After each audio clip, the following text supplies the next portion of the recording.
என் நெஞ்சில் குடியிருக்கும்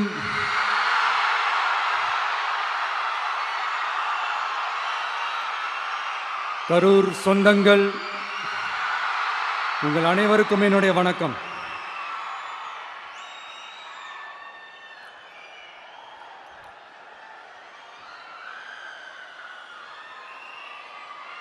ஒரு மனுஷன் லைஃப்பில் எவ்வளோ பெரிய ஒரு உயரத்துக்கு போனாலும் மனசளவில் சில வலிகள், காயங்கள் அதை மறக்க முடியாது இல்லையா? எல்லார் லைஃப்லேயும் அப்படி தான், நமக்கும் அப்படி தான். நிறையா வலிகள், காயங்கள் எல்லாத்தையும் தாண்டி தான் வந்திருக்கிறோம். ஆனால் எல்லாத்தையும் விட ரொம்ப ஜாஸ்தியான அந்த வலியும் அந்த காயமும் எனக்கு அந்த கரூர் சம்பவம் தான்.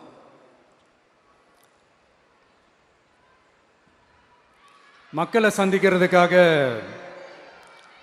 சந்திக்கணும், மக்கள் பிரச்சனைகளை எடுத்து பேசணும்.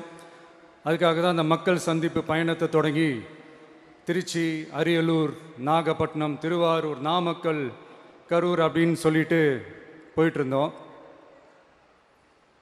அரியலூரில் அந்த மீட்டிங் முடிச்சுட்டு பெரம்பலூர் போகிறதுக்கு முன்னாடி அந்த பெரம்பலூர் போலீஸ் எங்களை அலர்ட் பண்ணாங்க.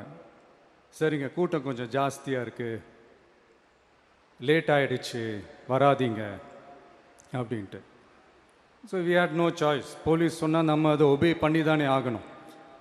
அதே நேரத்தில் பெரம்பலூர் மக்களோட அந்த சேஃப்டியும் மைண்டில் எடுத்துக்கிட்டு ஒரு மன வலியோடவே திரும்ப போயிட்டோம். அதுக்கப்புறம் பெரம்பலூர் தொகுதி மக்களுக்கு மன்னிப்பும் கேட்டோம். அதே மாதிரி நாமக்கல் அந்த மீட்டிங் முடிச்சுட்டு கரூர் வரும்போது அந்த கரூர் போலீஸ் எங்களை அலர்ட் பண்ணியிருக்கலாம்ல.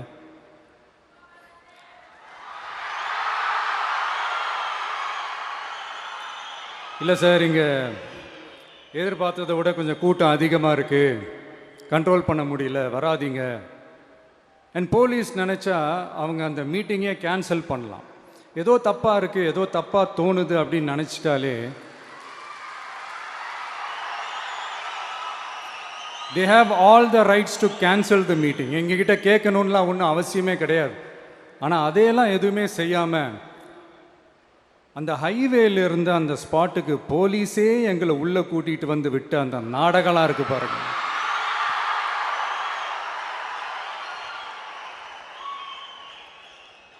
நம்பிட்டேங்க, முழுசாக நம்பிட்டேன்.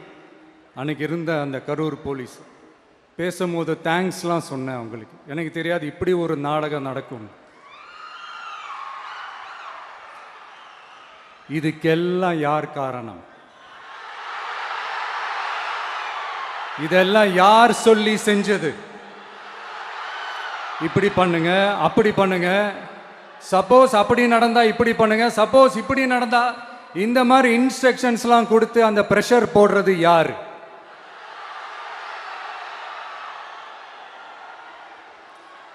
அந்த சம்பவத்தில் நம்ம யாரெல்லாம் இழந்திருக்கோம் தெரியுமா? ஒரு டிவியில் என் படமோ பாட்டோ வந்துச்சுன்னா, அம்மா விஜய் மாமா, அம்மா விஜய் மாமா